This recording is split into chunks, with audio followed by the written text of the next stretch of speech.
Welcome to the 50th reunion panel discussion. When I first started putting this together, it didn't start out as a panel. It started out as three separate speakers at three different time periods. That didn't work out because we were told that we were strictly limited to how much time we could have to talk this morning. And so the three people on the panel in front of you graciously agreed to speak together. It was a little bit hard coordinating this. I sent an email out to the three of them trying to get this started. Oh, I know, but he doesn't count. He's not from the class of 64.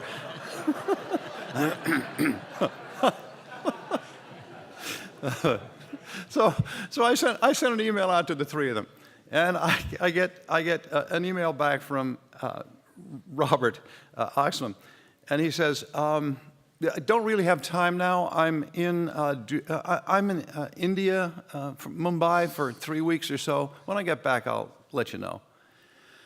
Jonathan Fielding had an even cursory response. His curt response was, "Bad internet, talk later."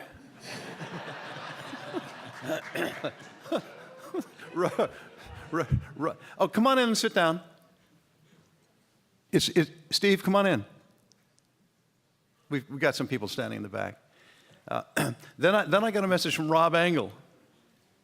"I am freezing cold in the Hudson River Valley. Wish I was there." Well, we've got the three of them here. And one of the reasons I asked the three of them to speak to us is because out of this class that we have, and our class is filled with stars, with people who have done so much for so many people, people who have achieved so much, these are our superstars. By almost any measure, these are three of our classmates who stand out for their achievements.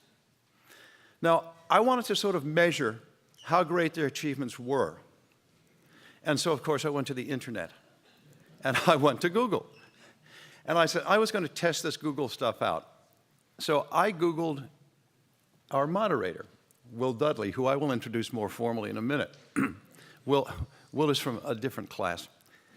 That means a different year, not a different class. Sorry. Oh, my God. Never put me in front of a microphone. Anyway, I Googled Will Dudley. And I got like millions of hits because apparently there's somebody in New York City who has some important job with the same name. And I said, oh, okay, this is not going to work. I need to clarify who Will Dudley is. So I typed in Will Dudley Williams. Great. Okay, that cut down the number of hits, except as I scrolled down to the bottom of the first page, it said, "Do you want to know the criminal history of Dudley Williams?" So then I realized, okay, I'll put the names in quotation marks. So I put the name in quotation marks, so it was quotation Will Dudley, end quote, Williams. And then I came up with a reasonable number of hits, 15,700. That's pretty good. That's pretty good, yeah, for a young guy, anyway. I'm not going to tell you who got the rest of the numbers. You can try and figure it out for yourself if you want. These are in the order of the number of hits. One person got 38,100. The next person got 51,200. And the next person got 66,500. I said, okay, I'm on a roll. So I typed in Bob Fury, Concord, 503.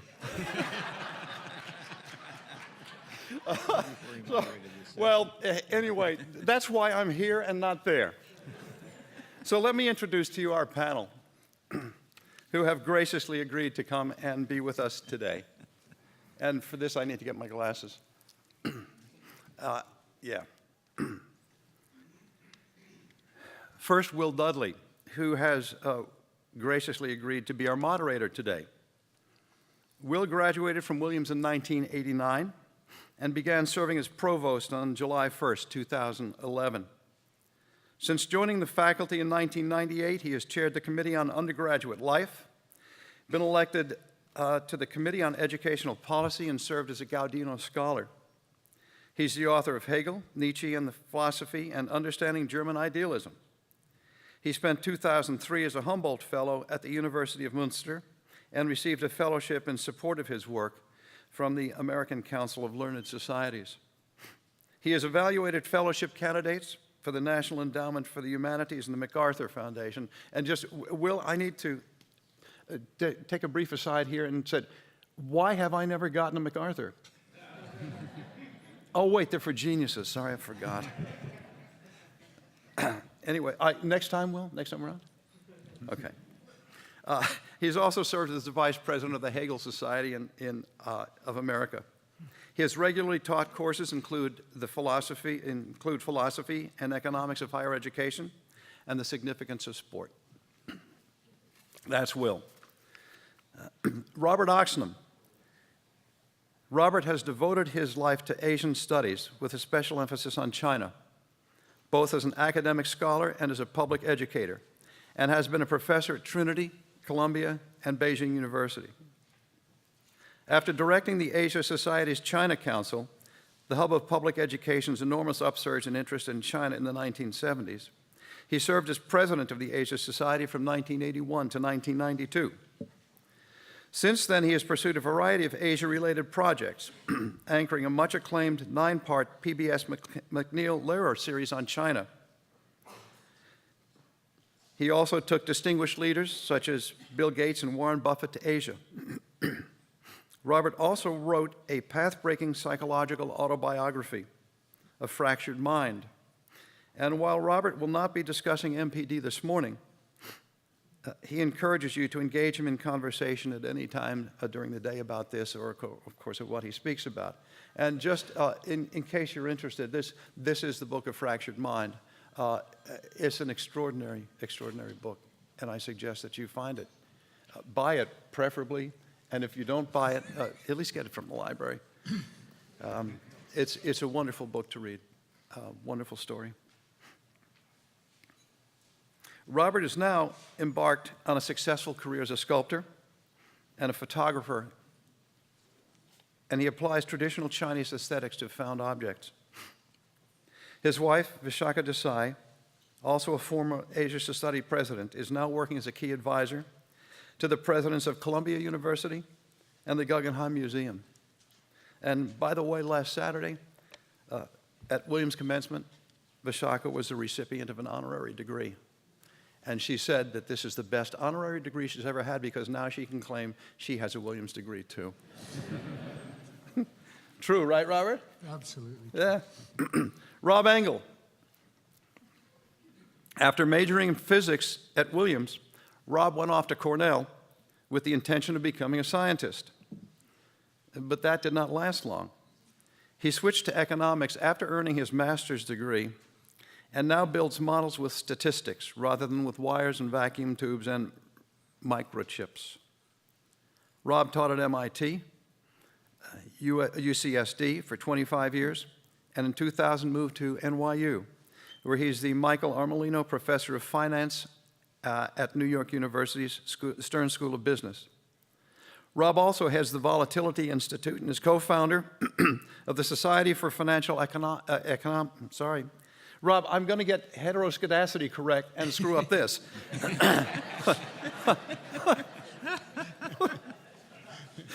The Society for Financial Econometrics. That was close enough. Rob's research has been on time series analysis of financial data with applications to measuring risk in financial markets. He developed the ARCH model, autoregressive conditional heteroscedasticity. See, okay.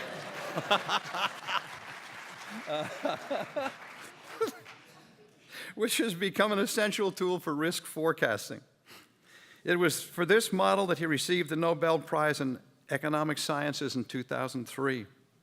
Unless you think that Rob is just a one-dimensional man, he is, as one article noted, quote, perhaps the only man to win both a Nobel Prize for economics and finish in the top 3 in a national ice dancing competition. We can't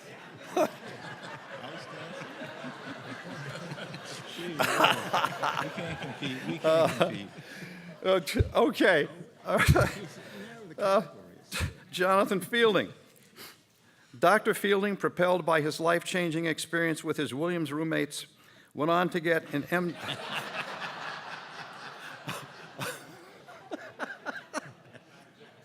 Oh, yeah, right, sorry. He went on to get an MD, an MA in the history of science, and a master's in public health from Harvard, and finished his formal education with a Wharton MBA.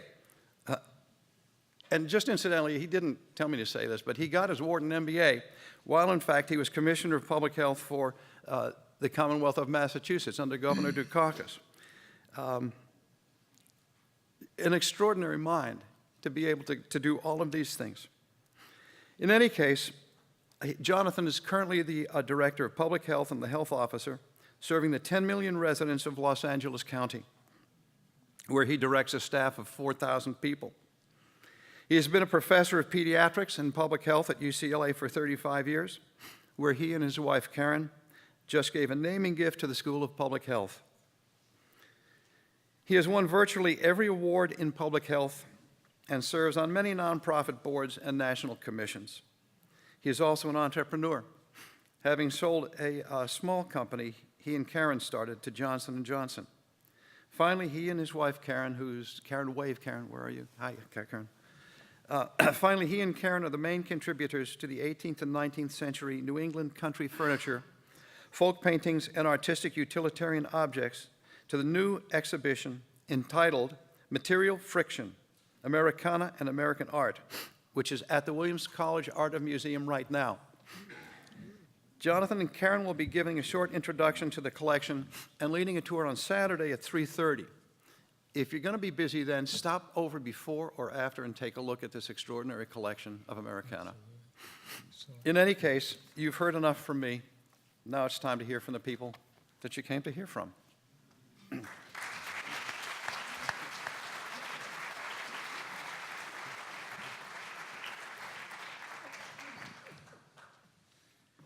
Well, it's very clear to me that Bob Fury misses the classroom that he just retired from. And he just wanted a larger classroom, so he thought this would be a perfect time. I want to talk to you about identifying and reinvesting our health dividend.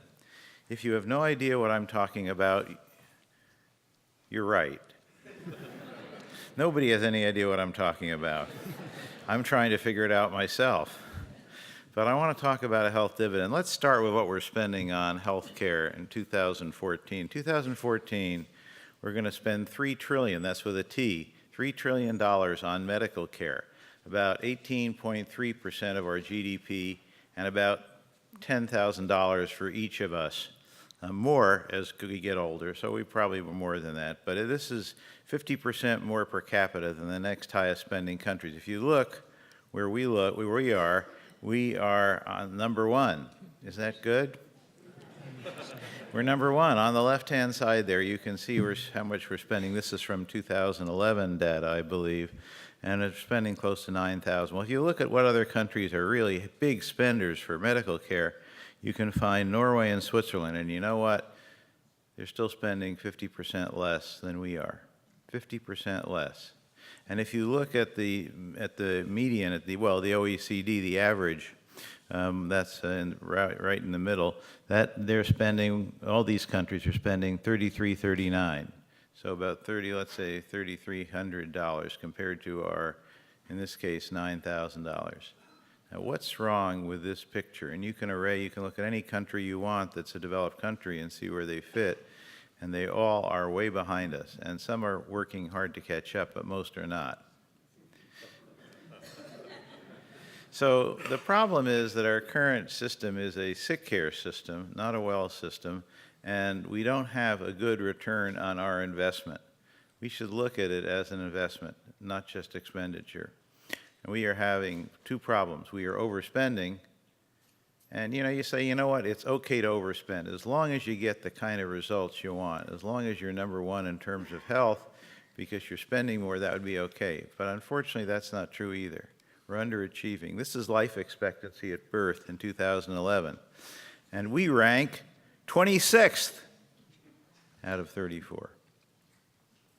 So we are not doing very well in terms of longevity. And even when you take out and you look at just Caucasians, we still don't look good. People say, well, it's because we have a lot of minorities, this and that. Well, actually, the outcomes for Hispanics, which is the largest minority now, is better than for non-Hispanic Caucasians. So we are, in fact, not ranking very well. Our outputs are poor. And if you look at infant mortality, which is another general way that we look at the problems of where do we fit and where are the results of medical care, we rank 31st out of 34th in deaths per 1,000 live births. So it doesn't make me feel particularly good when I'm in other countries and they ask about our healthcare system to say that, in fact, we rank so poorly. The question is why. We spend so much more on medical care, on sickness care, than any other country. I mean, we've outdistanced them by a long shot. Why, in fact, are we getting such bad results? I would argue that the reason is that we're not doing enough to think about the real determinants of health in populations. This comes from the county health rankings, a model developed in Wisconsin, but there's a lot of models that come to similar conclusions. And if you look at what are the primary determinants of health and what helps to determine the differences in health among different populations, this is a pretty good guide. So what you see is that social, economic, and physical environmental factors account for at least 50%. And what are these? Well, in the physical environment, you know, the built environment, the natural environment, and the social and economic factors. Is there any question that education, that employment, that access to care, income, family and social support, and community safety are important to health? I'm sorry, I didn't mean to say access to care, but access to care is important. Look, particularly for those that don't have it. I mean, it's a disgrace that in our country, even with Obamacare, there's still a lot of people, the undocumented, who don't have access to care in the same way. But that accounts for between 10 and 20% of the differences in health among populations. Health behaviors, the other 30%, is largely determined by our social environment. I mean, if everybody around you is smoking cigarettes or grass, you're likely to do the same. I know that the second group is, you wouldn't know anything about that, but diet and exercise, alcohol use, other drug use, unsafe sex, those are all determined in significant part by your social, your economic factors, and the physical environment. So you could argue that even not just 50% are these factors that determine health, but it's really closer to 80%. So if we want to improve health, are we going to get there by, at the margin, spending more on medical care, or taking a different approach to how we try and improve health and maintain health in the population? So the Institute of Medicine looked at this and estimated that we waste between 755 and 810 billion each year. That's updated from their 2009 data. And that's a lot of money. So my basic question is, why are we not talking about that as money that is being wasted that could be better spent to improve our lives, to improve everybody's life? Well, here's one way to look at the waste, and I won't spend much time on this, but you can see some are missed prevention opportunities. The biggest part are unnecessary services, that's 227 billion, extensive and excessive administrative costs that you had Jack McWhorter talk about yesterday, certainly inefficiently delivered services, prices that are too high, fraud, and within there, sure, is nested things that you hear about all the time, like malpractice. Malpractice probably accounts for maybe 2% of the overall cost in terms of waste, but it's not the major factor. So we have a huge amount of waste, and what are we going to do about it? Well, I think there are three unappreciated opportunities that I would commend to your attention. There are three of them. One is we need to promote this notion that current healthcare costs adversely affect salaries and wages more generally in this country, and that it hurts our national productivity and competitiveness. I mean, we've slipped to number 7 in the Global Competitiveness Index. We're 34th on the health and primary education component. And we know that there is the poor performance in our medical care system links to our federal debt problem. If we're spending a lot more of the public money, but we're not raising taxes commensurately, that is increasing our deficit. So from any perspective, it is not good economically, it's not good as a health investment, it's not good even as a medical care investment. So we have to think about things differently. Now, I'm not here to tell you I know the magic bullet to control healthcare costs. There's not one magic bullet, but I also know that unless we get other people talking about this, unless employers are much more engaged, unless people in other sectors than healthcare are engaged in this, we are not going to get to where we need to be, and this is really hurting us as a nation. So the second opportunity is to educate and empower the non-healthcare sectors to oppose this persistent silent trade-off. It just kind of happens.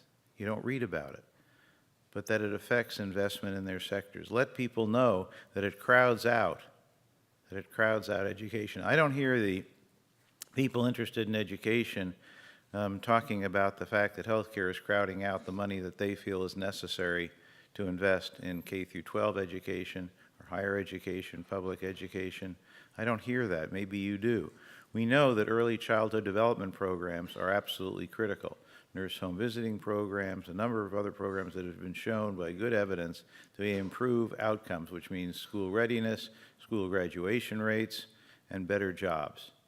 What about transportation? Is there anybody who disagrees that we need more mass transit and more high-speed rail service, that we want to have more bikeable and walkable communities, so the communities need to be revised in some cases? We don't have anybody talking about that. What about economic development? Critical, everybody yells, we need more economic development. This is where some of the money could come from. And public works. In LA City, they're thinking about having another 0.5% tax. That would bring the tax rate to 9.5% on all sales. Why? Something very exciting? No, it's just to fix the potholes. Just to fix the potholes. So could that money be better spent on potholes than on health care at the margin, since we're getting such bad results? I think we can. What about bridges that tend to collapse after times of misuse? And then the third opportunity is to highlight the other opportunity costs associated with the system by identifying better long-term investments.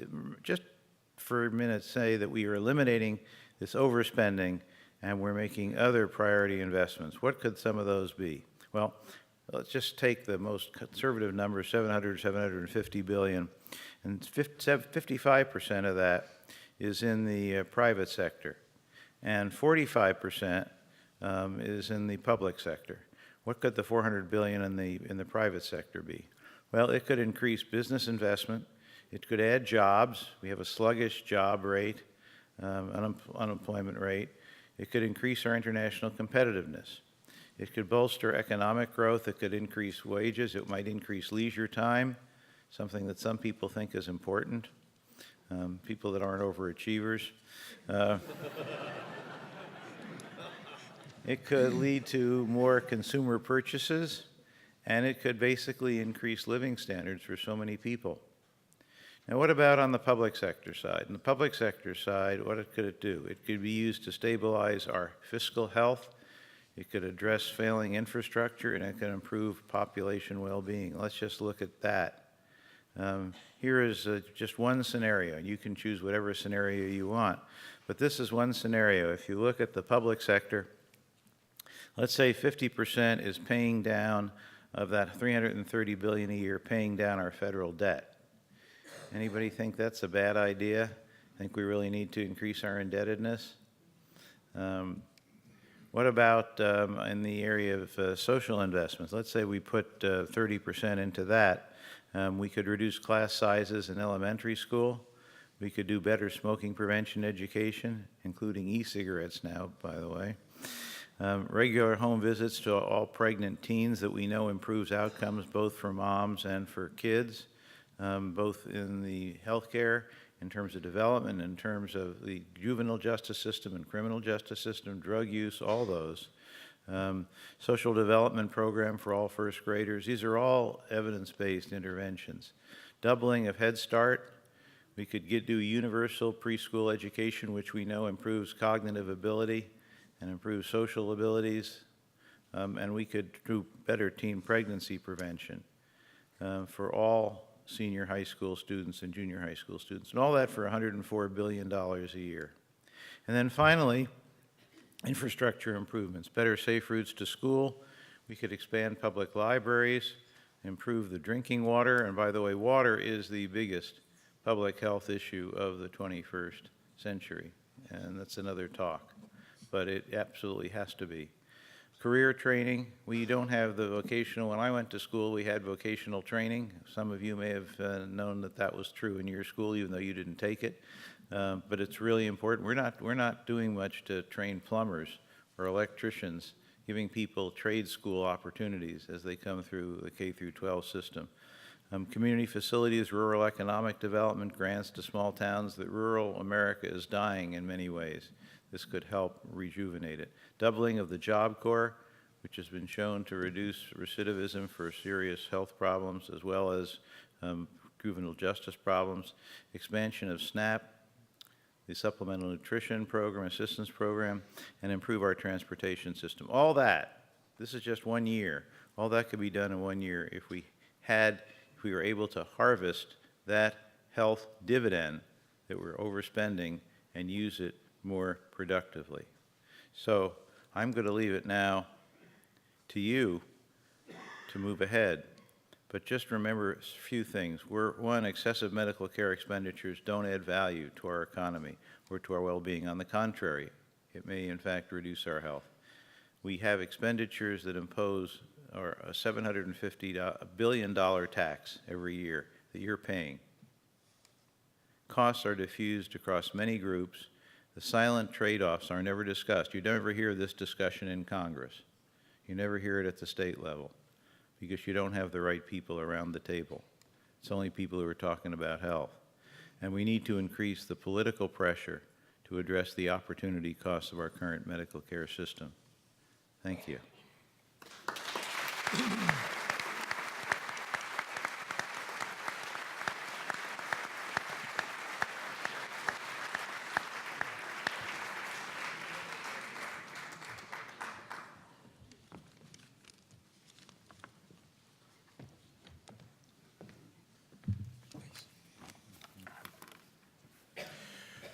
So this is the second course of the tasting menu.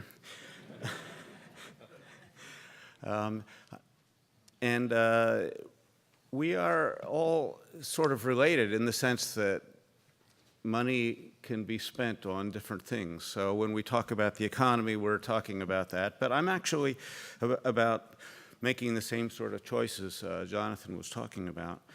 But I'm actually going to take a little bit of a different cut. I'm going to talk about financial systems and the stability of the global financial systems. And one of the reasons for doing this is that it's extremely important that this work well for us. But another reason is that even as old as our class is, there's nobody that remembers the Great Depression.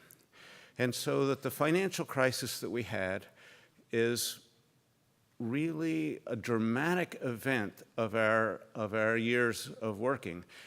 And I was continually reminding myself to pay attention, that things were happening that had not happened for, 70 years, and were very important, and we want to be able to remember them and think about them and make sure it doesn't repeat again. The financial crisis was an amazing experience. So just to set the stage, September 15th, 2008, many of you may remember, was the day that Lehman declared bankruptcy, and we really began the worst part of the financial crisis. It was extraordinary crisis, and things were happening that you would not have ever expected or had never seen before. But in fact, even today, we have not fully recovered from this, and we'll talk about that just a little bit at the end. And so one of the questions that we have to ask ourselves is, could this have been prevented by, for example, rescuing laymen and not letting them fail the way they did? And maybe we should have done more than we did, or maybe we should have done less. One of the things that we have to actually also remember is that we had, at that time, just nationalized or rescued Freddie Mac and Fannie Mae the week before, and in the next ensuing 2 or 3 days, we had to rescue AIG, we had to rescue Merrill Lynch, Citigroup, Bank of America, Morgan Stanley, Goldman Sachs, and we didn't actually save Washington Mutual and Wachovia, who failed in the following days and weeks. So this was really not just about laymen. This was about the whole financial sector was in big trouble. And so that is, I think, the important stage in which to ask these questions.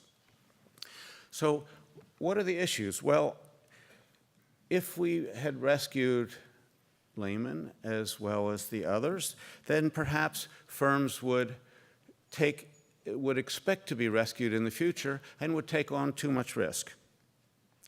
But of course, if we don't rescue firms, and let's put the other ones in the same category as well, then the economy may suffer dramatically. So neither rescuing nor letting them fail seems like a very attractive solution. And the question is, what's the third choice?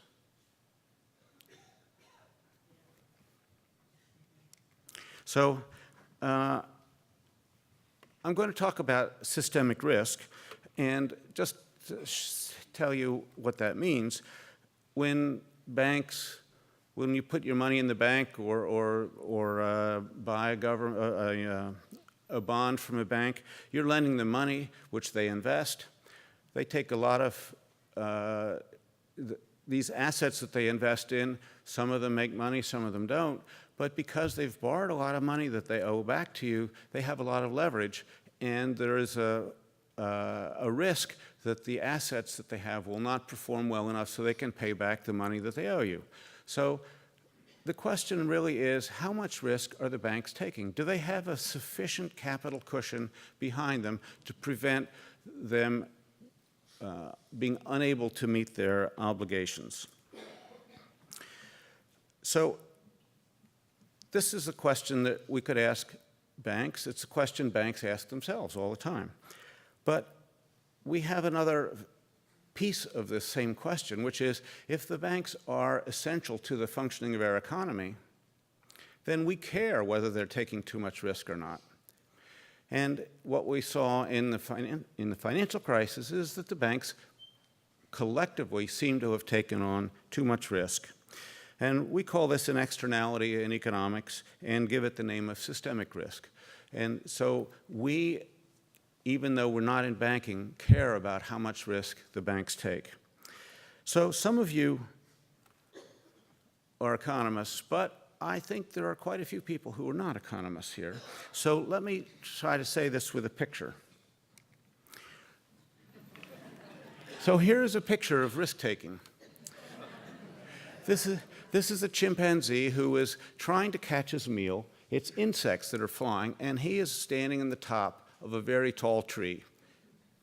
And he's taking a risk. And in fact, the bigger risk he takes, the better chance he has of catching an insect. So he's going out on the limb to catch his breakfast. I know it makes you hungry to think about this. So how does he learn about this risk? Well, he might fall out of the tree once, but he has to form some balance between how much risk he takes and how much he catches in terms of breakfast. And this is exactly the kind of risk that we talk about in economics. It's the kind of risk that we think we take with our own portfolios. The if you want a higher return, you tend to have to take more risk. And it's the way finance works. Finance will not work without risk. You can't invest for profit if there is no risk. And so this is a kind of risk we understand. But let me show you now a picture of a different risk, the systemic risk. So here's the next picture. It actually looks the same. But I'm going to give you a new fact. This chimpanzee at the top of the tree turns out to be the last male chimpanzee. So you think about it that way, it's a little different, right? So when the town mothers get together and see him up in this tree, they're a little nervous because this is the end of the race. So they have maybe a lot of debates about what to do about this. So one of the solutions that was proposed is to hire 4 government workers to stand under the tree with a tarp.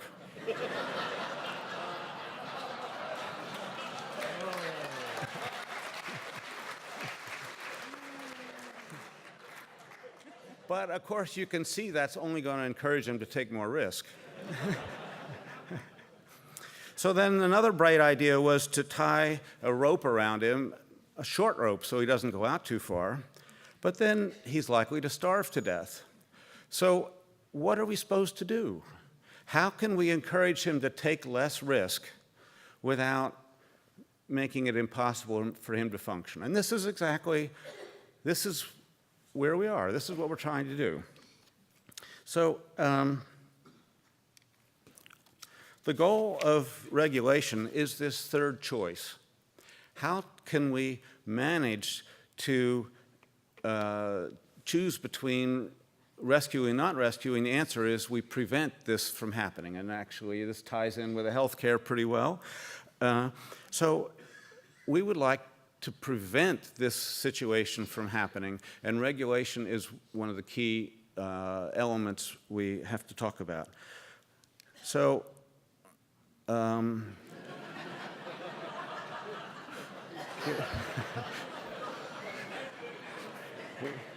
we can be nervous about this.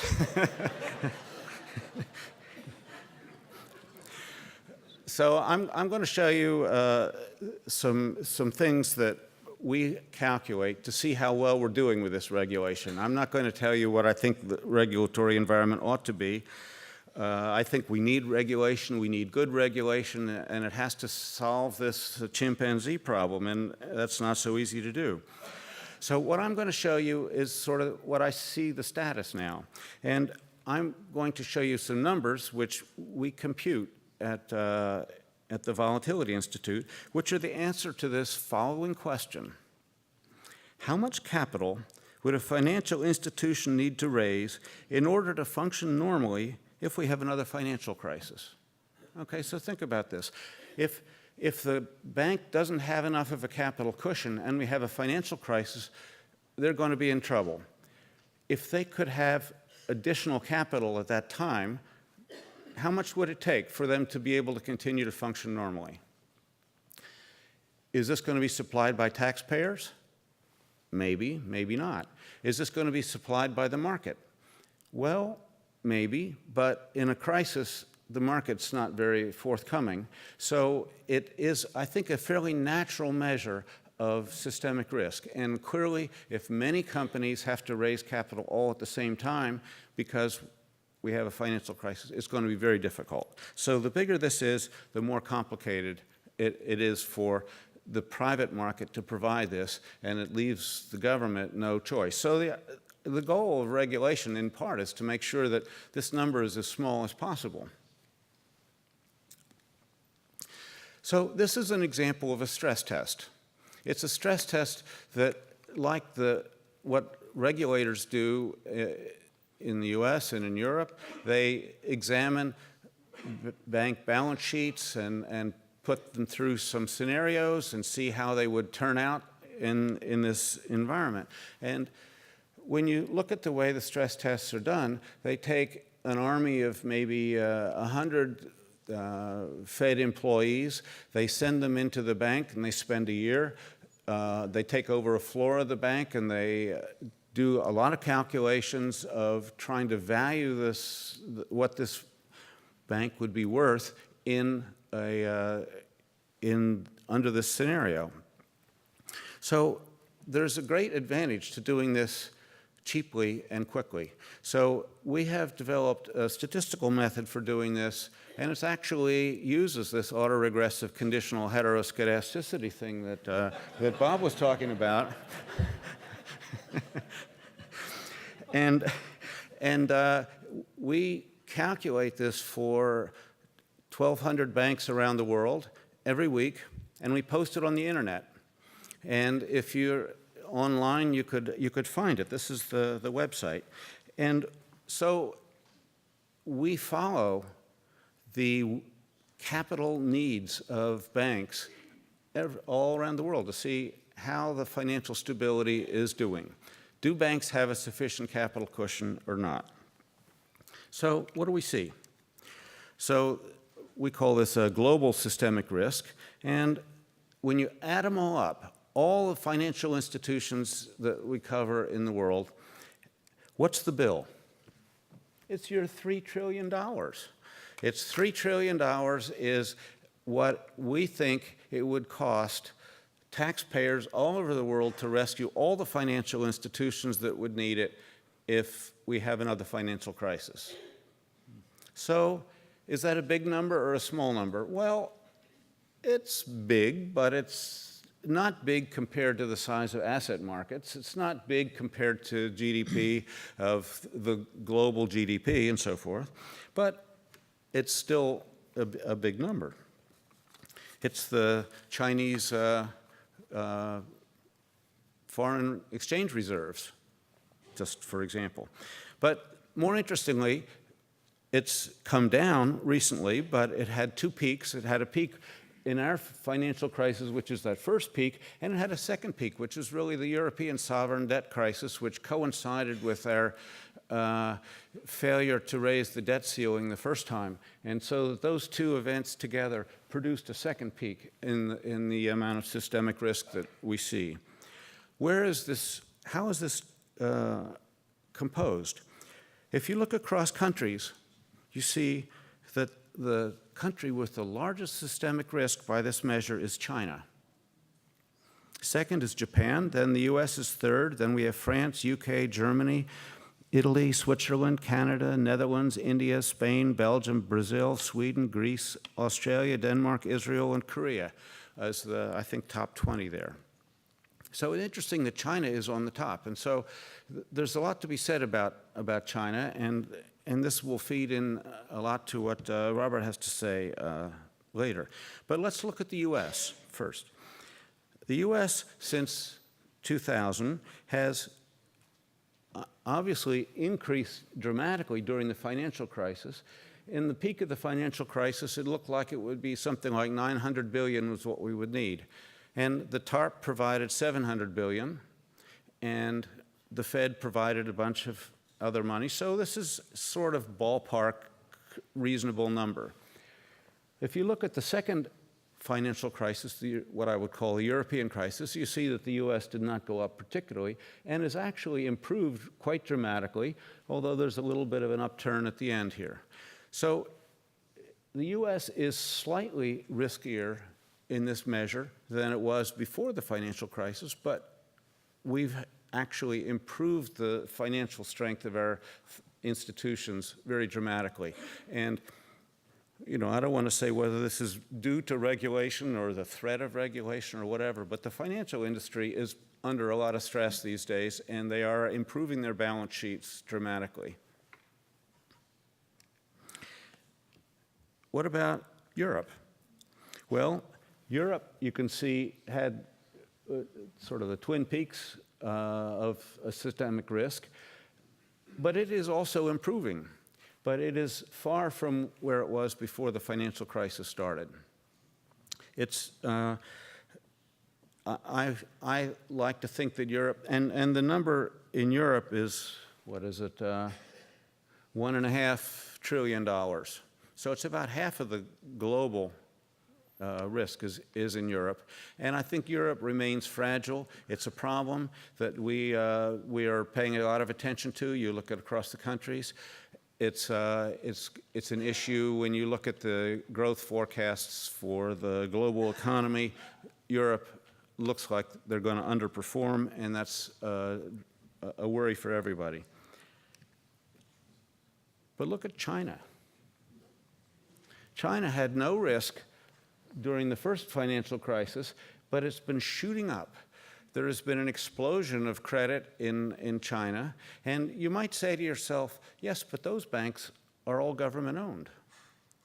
But they are indeed, while they're government-owned, that doesn't reduce this problem. It actually makes it worse, because if you talk about too big to fail as the problem, and you're owned by the government, there's no too big or too small. You are the part of the government. So, in fact, managers of Chinese banks don't make decisions based on risk and return the way we think they do. They're based on politics. They're based on all sorts of other things. They've got lots of underperforming loans, and it's a problem that they're working very hard on, and we need to follow it, pay attention. So what are the prospects for global financial stability in summary? Well, the U.S. looks better. Europe is improving, but still risky. And Asia and China are places to watch. And how does this give us, what does this suggest about the U.S. economy as a whole? What are the prospects for the U.S. economy? Well, it's been slow growth, and that's what most people foresee, more slow growth. Jobs are gradually returning, but the quality of the jobs is not high. Wages are not increasing. The stock market has done very well. It's had a 5-year boom. Is that going to continue? Many people think that the stock market is ahead of the economy. The stock market is going up because it predicts that the economy is going to move strongly ahead, in which case that's a worry. Another view is that the stock market has gone up so much because interest rates are so low that there's no alternative investment. And I think there's truth to both of these probably. But they also have predictions about what is likely to happen in the future. The financial sector is shedding jobs.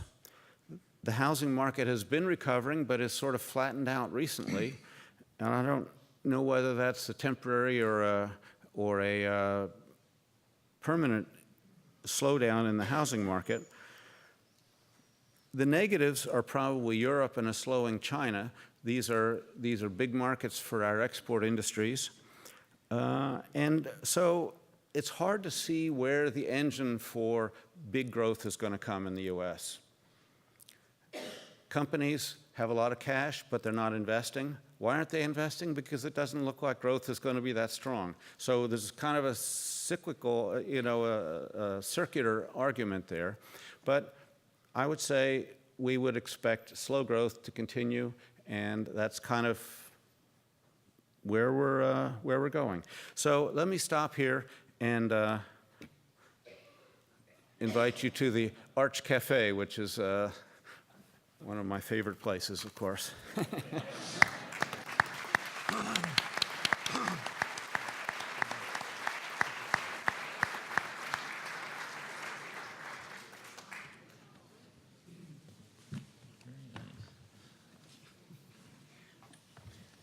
I'm batting third, and it's cleanup's fourth, isn't it? Yeah, oh, okay, all right, accept that. What we're talking about today, I think, are three of the greatest challenges facing the remainder of the century, and I'm delighted that that my good friend Jonathan, we lived next to each other in freshman year, teed it off really with an explanation of something that is sort of global as a crisis. And Rob Engle spoke of China, and I could not agree more with the issue of risk and volatility that you described. Let me start with predictions. I was a speaker at the 1989 25th anniversary or 25th reunion of this distinguished class. And I think back on that day because it was 2 days after the Tiananmen massacre. And there was significant interest, I might say, in the audience in my views. And I thought, my goodness, I have to make predictions. And then I thought of Yogi Berra and his comment about predictions, that predictions are extraordinarily hard to make, especially about the future. Yogi is so useful, even though he probably didn't say most of these things. Anyway, I forecast on that day, I'm rather pleased to remember, that it was going to be a human relations, an HR disaster, that it was going to lead to repression throughout the society, which it did, that people would be imprisoned for years. I did not predict that they would be re-imprisoned 25 years later, but hundreds have been in just the last few weeks. I even said, and I bet you don't remember any of the speech, but anyway, I said maybe they will try a little dose of modernization in order to distract people from the horrendous events that had occurred in Tiananmen Square. That's as far as I went. And that's as far as any other China specialist that I know in the world went. Of course, what has happened, I never imagined. It was unimaginable that China would have Deng Xiaoping, who was very much complicit in the horrors of Tiananmen, then become the greatest modernizer in the history of Asia.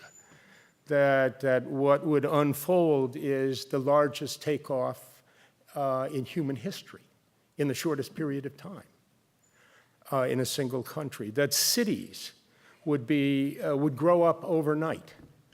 That there are cities today that all based on the same sort of Shanghai model, which is now modernized.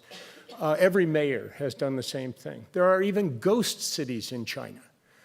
Cities that have been built completely. Nobody lives in them. Why? Because they're waiting for later movement in migration of the peasant class, which will be planned and which will occur over the next 25 years. I mean, these cities have railway stations, they have universities, they have everything, just no people. So it is a country in which modernization is on their minds. It is a country in which infrastructure is stunning. Many in this audience have been there. Many of you have written on the Chinese rapid rail system. It goes between 190 and 240 miles an hour on brand new track, and they're now extending it across the entire map of China. By the way, that's the only visual you're going to get, so study it well and get prepared for the exam. It is a country that now has a middle class. There was no middle class historically in China. Now about 300 million Chinese are middle class. All of this since 1989. It's a country in which the GDP spiked up above 12% 7 and 8 years ago, before the 2008 period. It's a country, by the way, in which everybody knows the term GDP. And there were even students of mine at Beijing University who used to compare GDP and their own family earnings and in their own towns and all of that. And I don't find that elsewhere in the world, but it's fascinating. And finally, it's a place in which China has taken, as it always has historically, but again, education as its sort of birthright. Everybody must be educated. You know what the literacy rate in China today is? 96%. That was a country that had 20% literacy in 1949. These are stunning statistics. By the way, there's a new book by a guy named Evan Osnos, A-O-S-N-O-S, a New Yorker journalist, the best book on China, by far. And I'm often asked, what book do I read before I go to China? That's the book. Easy read, beautiful scholarship. Why did all this happen? How could it happen? The irony is that communist China is no longer communist, that it was not communism that did it. It was two forces, and that is the discovery of capitalism, which the Chinese call socialism with Chinese characteristics, and you got to figure out that code. And it is also nationalism. And having lived in China and taught in China, I've got to say that there was a familiar ring to the nationalism I felt back in 2003 and 2004 when I was at Beijing University. It's very much like the nationalism that many of us felt in the 1950s. It was before things really went sour. It was a sense that a war had been won and a great deal of excitement. And of course, what was the best illustration of that was the 2008 Olympics opening ceremonies. I will never forget that. Nobody will ever equal that one. Certainly the Russians didn't, but anyway. But I've seen expressions of nationalism in very strange ways. And I've got to tell you about when I was working with McNeil Lehrer NewsHour, and we did a 9-part series on China. One part was on birth control and population. And so I was the head of a thing and on air and all that. It was kind of heady. Anyway, so our whole team goes one day to the Guangdong No. 2 condom factory. You heard it right. I said condom. Now, have you ever been in a condom factory? No, well, if you haven't, it's amazing. All these machines just pop off condoms. And their productivity, they said, was 100,000 condoms per day. And that they had higher and higher things. Well, I mean, good Lord, this is impressive. And then at the end of it, there's this briefing we have about their condoms, how great they are and all that, how they package them. And at the end of it, this rather stolid Chinese woman still wearing a Mao jacket in those days, says, because I'm the head of the group, she hands me a bag and says, this is some of our product that you could take with you. So thank you very much. I'm walking out with the bag, and I look inside. Well, all colored, it's kind of wonderful. And she said, oh, Mr. Oxnam, she said, don't use those. They're too small. They're for the Japanese market.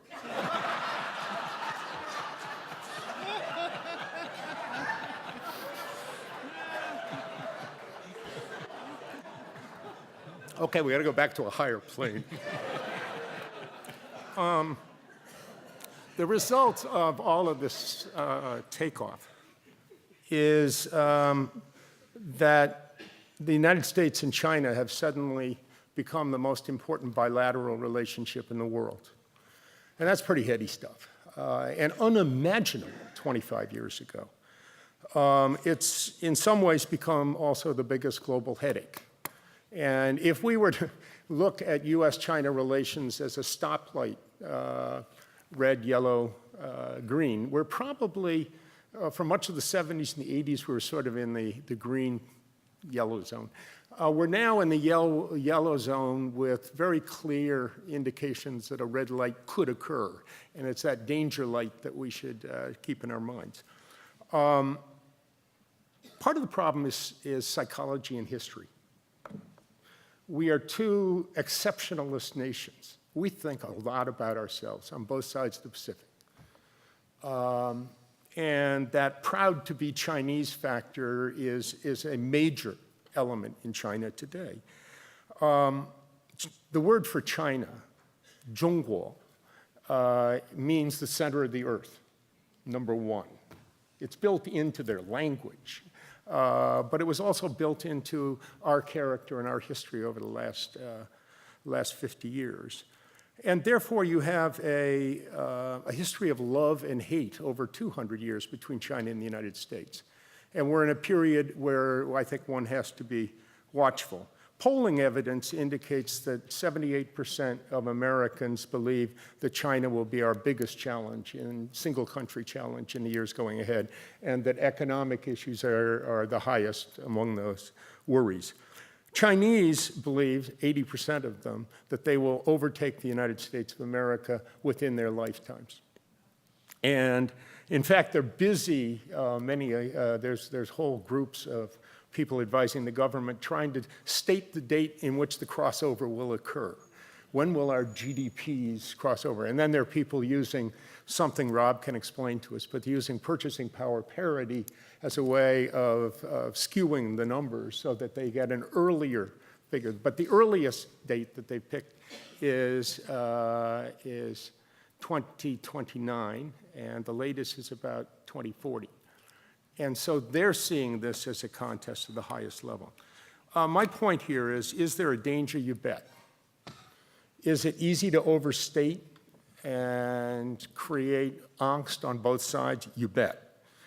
And what is the biggest need? Trying to see it from the inside out as well as the outside in. And so let me just give you a few illustrations of how I think the Chinese are looking at us, because we have a real sense of how we're looking at them. I think Xi Jinping, who is the current president of China, his most important position is head of the Military Affairs Commission, and he's head of the party. Tough guy, new, more autocratic, closer to Maoist sort of imperial rule than recent leaders. I think if you were to ask him, what are China's priorities? He'd come up with 4, and he'd put it this way. You might have to give him some truth serum to get all of this, but anyway, I think his first thing would be power. How do you keep the Chinese Communist Party in a leadership role in a country in which nobody believes in communism? Big problem. And no problem when Deng Xiaoping was around, because he began modernization. No problem most of the last 25 years until the downturn, because of the fact that the economy was boiling along. You substitute GDP for belief in a party, no kidding. And it works. You just got to sustain that level of growth. He'd say a second level of risk is the economy itself. The GDP is no longer at that 12 to 13%. It, in fact, has gone down to 7.5% over the last 4 or 5 years. China has been shaken by its own economic problems and by volatility abroad. And as a result, some real unfortunate things from a Chinese point of view happen to society. The middle class, which has grown to 300, probably 350 million now, no longer are as pleased about their thinking. The materialism, the goods that they thought they were going to get are going to have to be postponed. There are many elites in China who are beginning to be cynical about whether or not this government will really be able to restore economic growth and have a kind of inclusiveness. Banks are a gigantic problem in China, and Rob rightly stated it. These banks and state-owned enterprises, SOEs as they're called, are fragile institutions. They're giant when you see the size of them. They employ more than half the economy. But they also are propped up with loans that are bad loans, intentionally bad loans, loans that are given on the basis of personal favoritism or political favoritism. When you have an economy built up like that, the chances of collapse go way up, and the impact on risk on a global scale is huge. You also have a problem in what is called the floating population. 350 million Chinese don't have permanent homes. They live as a kind of homeless population that moves in and out of cities and provides urban labor when the economy's going up. They have no safety nets. And so China, which used to be very much fixed in place, has now had a kind of movement back and forth of people who can easily become displaced and discouraged. And there's lots of evidence of problems in terms of crime, problems in terms of health, with that large, that is 1/4 of Chinese population that is floating. There are also, and I'm going to use my map, which you've all studied, and now you've got this all figured out. Let me take you to a very important point about China. You see, this is all the eastern seacoast. In that 1/5 of China, 80% of the population lives. In the remainder of China, you have very, very sparse populations. Only 5% of China's population consists of non-Han Chinese, non-ethnic Chinese. However, they live in that 80% of the land. And one of the largest groups consists of Turkic peoples whose religion is Islam, who live in a province called Xinjiang to the far west here. And its capital, I can't say, I think that's Urumqi, is where indeed most of them live. They have been against imperial control of them for 200 years. And there have been a lot of insurrections going on in recent years. And therefore, a small part of the population can set off bombs, can kill people in Kunming, in Beijing, and around the country. So it's not only economic problems. These people feel left out of China's growth. They live in a land that has oil and rare earth metals, and then they're not part of the extraction. The third thing you would see as his, if we were to ask President Xi, he would say environment. Anybody who goes to China these days, and anybody who studies China these days, would realize that almost every form of pollution is now endemic in China. That if you have a country that has grown up economically doing in 25 years what it took us 125 years to do, you then have care for the environment as a very low priority. It's suddenly gone to the very top. Why? Because the pollution of China is visible every place. It's visible in the air. The United States and China have finally equal in one respect, and that is that we are the two worst carbon emitters on Earth. You see it if you live in Beijing, which I did, and it's gotten worse. Many people are migrating out of Beijing to other parts of China. Same is true of Shanghai, to some extent Guangzhou, and the other big cities of China. We know that of the arable land in China, now 20% of it has been rendered non-arable in the last, not because you can't grow things on it, but you can't eat what you grow on those lands. We know that the majority of rivers are seriously polluted in China. Some of them even they run black. That's what the Chinese describe them as. And we know in deforestation, China was 35% of China's land had forest at the time of liberation, 1949. Today, it's 7%. And I just lay this out because it's extremely important as to how this works out. China keeps track of the number of demonstrations every year. Can you believe that? In a communist country, last year 2 years ago, there were 95,000 demonstrations around the world. The theory is if you keep a record of it, people will think you're doing something about it. But anyway, and of those, the majority dealt with environmental questions. People who had to move from their houses, places you could no longer live in. And that leads me to the final of the four things he thinks about. I think the US and geopolitics are actually at the fourth level, not the highest level. And that I think there's very little chance that in our lifetimes, or probably even our children's lifetimes, that the Chinese would engage on a direct attack on the United States. Right now, you talk to the people in the Pentagon, in almost every respect, the imbalance in weaponry, in planes, in delivery vehicles, is such out of balance that it's unlikely. But even more, it would hurt China forever. A war would set China back for a number of years. I say this to you, there are probably none in this audience who fervently believes that China's about to attack us. But there are people around this country who have a very deep belief that that's in the cards. I don't think so. Nor do I think that Taiwan is likely. It would have been 30 years ago, an enormous amount of work has been done to defuse Taiwan. Cyber is perhaps the most immediate thing we face as a problem, and that's become very serious.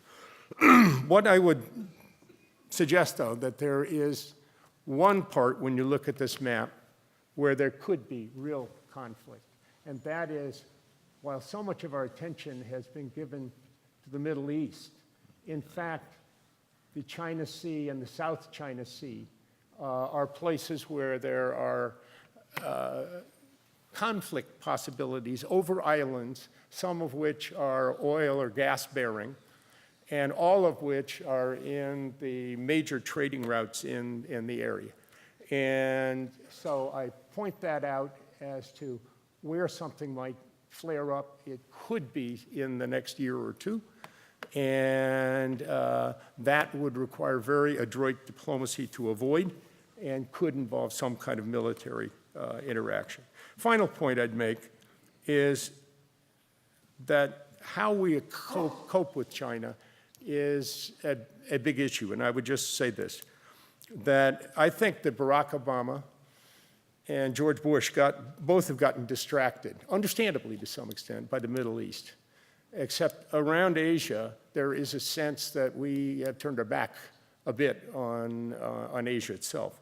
And I think, as one person said, when you're up to your hips in gators, it's hard to remember that your job is to clean out the swamp. And in many respects, dealing with Asia should be a higher priority. And finally, I think that we really need to reframe U.S.-China relations. I think it's absolutely essential that we have continuing meetings at the highest level, as President Xi and President Obama had last year, this month, in Sunnylands in California. And that we deal with issues large and small, but most of all, you seek to create an environment of trust and empathy and confidentiality. Knowing that what you say is not going to be reported to others is an extremely important part of global diplomacy.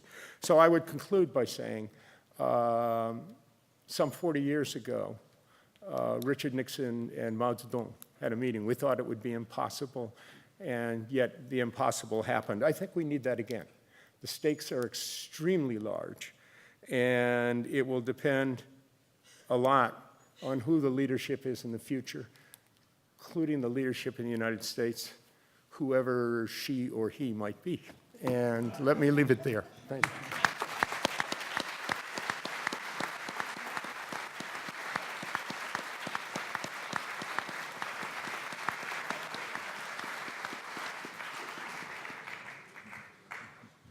I was invited to participate on the condition that I not deliver a lecture on Hegel's concept of freedom, which is the only thing I know anything about. So I will refrain from that. Jonathan mentioned the importance of drinking water, and I know that I wish I could have had some of whatever was around in Williamstown in 1964, because it produced a remarkable class and an extraordinary group of individuals. I'm just happy that my own class of 1989 has another 25 years to accumulate internet hits and erase our criminal histories before we have to put a panel together. The issues, Rob described it as a tasting menu, but you don't need a philosopher to tell you how deeply connected these three important global issues are. I just sit here and try to run a small college as the provost, and I've been thinking about the ways in which each of these issues actually hits the ground here in Williamstown, and they do. So I have one question for each of you, and we'll go back to the beginning and start with Jonathan, who told us that we should all care about the skyrocketing costs of healthcare. And I know that I do, as an administrator here at the college. People ask me, why does college cost so much? And the short answer is people are expensive. So 60% of what we spend at Williams College to provide a great education are the costs of the people who work here. And on top of salaries, 35% of what we pay them is benefits, and the most expensive benefit is healthcare. And so it's a very real issue right here at a place like this, the cost of healthcare. And I wonder what you think the prospects are for the Affordable Care Act in particular? How far will that go in addressing the issues that you've raised? Well, I think the Affordable Care Act was very important because we have a lot of uninsured people, and certainly not having good access to health care is frankly disgraceful in a country that has the resources overall that we do. And one of the other things that distinguished us from all those other countries, the OECD countries that have truly universal coverage, I think the fact that the government has not been a little more proactive in some of these areas, however, is a problem. The fact that the government didn't negotiate for pharmaceutical prices as part of that, the fact that there is no aggregate cap put on how much we're going to spend, and we really need a kind of a global budget. And without that, I think that the incentives that are wrong now are going to some degree remain wrong, although I have certainly more than a twinge of optimism that some of the provisions of the ACA, which are focused on accountability, trying to have global responsibility for a population, could lead to some small reductions in healthcare costs, and I think that those are important. Those are important experiments. But overall, I don't see people saying what causes health, what determines health. It's still largely a medical model. And for example, if you don't graduate, I think I'll get this close, if not exactly right. If a man doesn't graduate from high school, on average, he's going to live 5 years shorter than somebody who went to college, even Williams. And I'm sorry, graduated from college. And for the women, I think the difference is about 3 years. But so these kind of issues have to be addressed if we're going to look at our issues of quality of health, longevity, and we're not doing that. Everybody is still looking at, well, how can we make small changes in the medical care system, and that really will solve all problems. Well, those are very important to do, but let's not confuse that with really solving the fact that we're spending on average more than twice as much as other countries who have better outcomes. And unless we start thinking about what is it that causes these bad outcomes, we're not going to get there. Thank you. I was also struck by how important to Williams Rob's work on volatility in financial markets is another lesson that we learned here in the crisis in 2008. When you think about where Williams money comes from, 60% of what we spend each year comes from the generosity of our alumni in the form of 50% of our bills are paid by the endowment. Straight from the endowment, and another 10% come from annual giving. So only about 40% of what we spend to educate the kids here comes from the families who are sending their children, and 60% comes from our alumni, and in particular from the endowment. And so that's a real blessing, but it's also a vulnerability. We're like that chimpanzee in the tree, hoping that the markets don't collapse underneath us because we need the resources of the endowment to pay the bills year after year, and that volatility is an issue. And as you pointed out, the greatest risk today lies in China, and that leaves me wondering, what are the consequences for the rest of us? How tightly connected are we to a major financial meltdown in China? What would the impacts of that be around the world? And are there things that folks who aren't in China can do to mitigate those risks?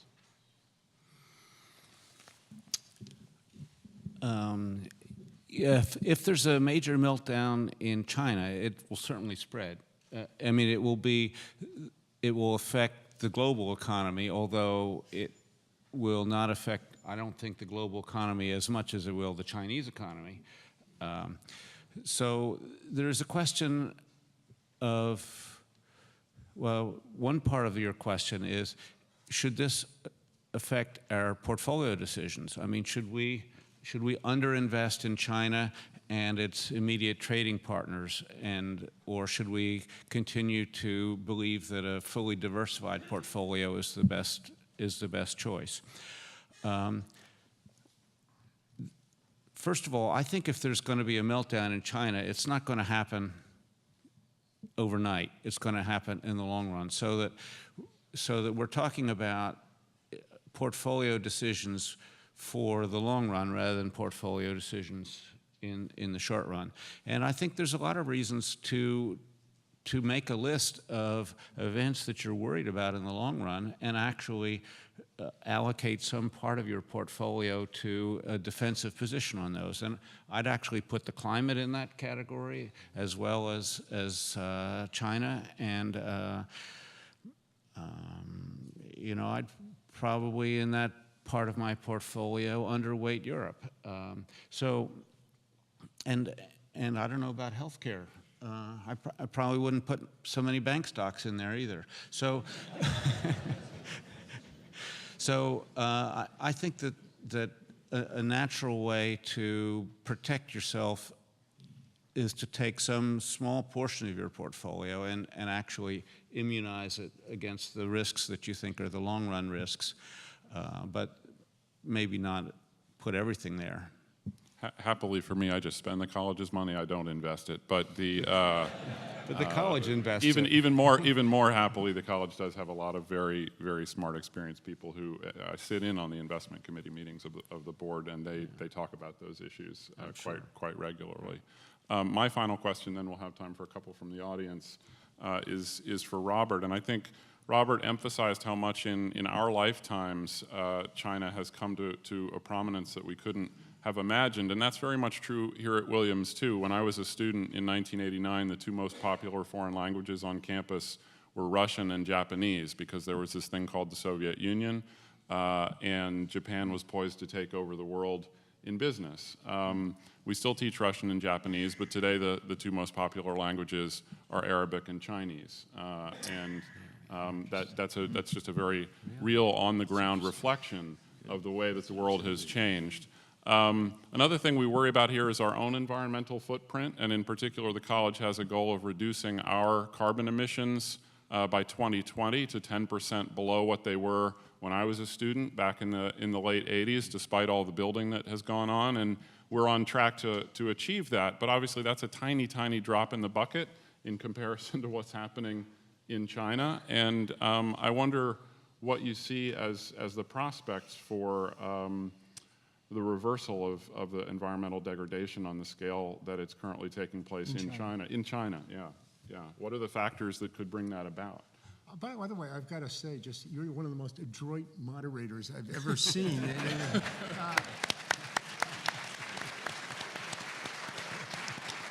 Every single question has our area and college. Go for it. It's great. Environmental degradation in China. I should add something, and that the Chinese have one aspect of their environmental policy that's better than any other place in the world. They study everybody else's environmental regulations, and they implement them as regulations. They institute them as regulations. So they have, by far, the best regulatory environment when it comes, language when it comes to the environment. The problem is they don't implement these regulations, and there are all kinds of ways around it. And so ultimately, I'm glad you asked the question, because ultimately it's a crisis that everybody feels and sees. It produces the kind of quickest reaction in terms of a political demonstration or a legal case is, in fact, to lose your land, to lose its productivity, to be unable to have your children breathe the air. So the cynical part of me, I'm not generally cynical, but the cynical part of me tells me that it may be easier in some authoritarian societies to make changes that produce a cleaner environment than it is in democratic societies. And I would expand that slightly. And I, for God's sake, don't go away and say, Oxnam's in favor of authoritarianism. This is not it. But the analysis that I would have is that the countries to watch most closely are China, possibly India under Narendra Modi, who is a very controversial figure, but now prime minister, and a real tough guy who is in charge of now all of the country, but did a very good job in Gujarat, and possibly even Abe in Japan. Japan has made enormous strides in many ways in environmental issues anyhow. But that's the hopeful part of me. Bill Ruderman said yesterday that the cynical part is hard to suppress, and ultimately it just depends on the day and the circumstances to where I come down. What we do here at the college is we install low-flow shower heads in the dorms when the students aren't here over the summer, so they can't protest. Yeah, thank you. I'm getting this signal actually that we have to be done with this room in 2 minutes, and so rather than frustrate everyone by getting 30 people to raise their hands and only being able to take one question, I think we'll bring it to an end, and I'm hopeful that most of you will be able to talk to these gentlemen in their tents. You can chase them around campus. I want to say that in conclusion, I'm often asked how we measure the success of an education like the one we provide at Williams. We invest an enormous amount of resources in these young people, and understandably the world wants to know, is it worth it? What are we accomplishing? And it's a difficult question to answer because I don't think there's no test you could administer on the day of graduation that would answer the question, how well have we done what we're trying to do? And I think the best thing that we can do is come to reunion and talk to the people in the 50th reunion class and find out how their lives turned out, because that's what a Williams education does. A Williams education is about transforming lives, and you don't know how a life has gone until 50 years later, I think. And so I'd be happy if you folks want to represent a Williams College education and the investment that we've made in these three panelists in particular, but in all of you. So thank you for coming. Have a great weekend.